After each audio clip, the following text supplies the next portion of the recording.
बहुत समय पहले यूनान के एक मंदिर में एक अपूर्व सुंदर युवती रहती थी, मेडूसा।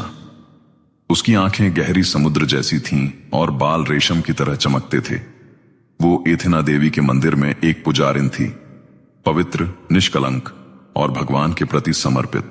लेकिन कहते हैं ना, जब किसी की सुंदरता देवताओं से भी बढ़ जाए तो वही सुंदरता उसके विनाश का कारण बन जाती है।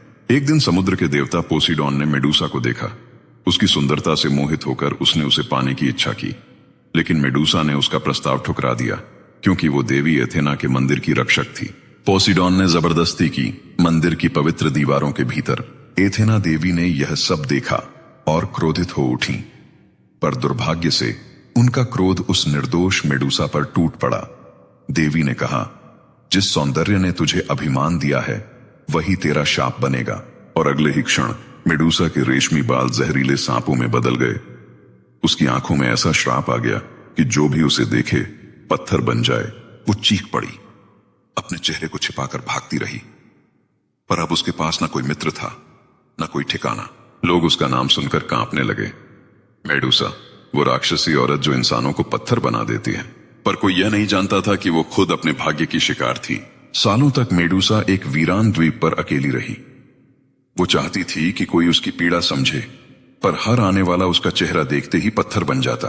वो रोती थी, पर उसके आंसू भी धरती पर गिरकर पत्थर बन जाते। फिर एक दिन आया पर्सियस, एक वीर योद्धा।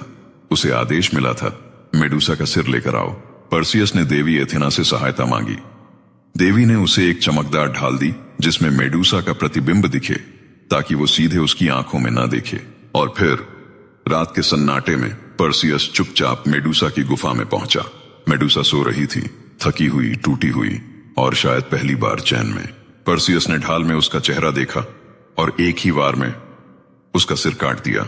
उसके मरते ही उसके रक्त से दो जीव जन्मे, पेगासस, वो जादुई घोड़ा जिसके पंख थे, और क्रिसौर, एक योद्धा। कहते हैं वो दोनों मेडूसा के भीतर छिपी दिव्यता के प्रतीक थे। यह प्रमाण कि वह राक्षस नहीं बल्कि एक देवी थी जिसने अन्याय सहा। मेडूसा की कहानी हमें यह सिखाती है, कभी कभी जिसे दुनिया राक्षस कहती है वो असल में किसी और के पापों की सजा भुगत रहा होता है। मेडूसा सुंदर थी, पर उससे भी सुंदर उसका हृदय था। उसने कभी किसी को श्राप नहीं दिया, बस अपनी किस्मत को स्वीकार किया।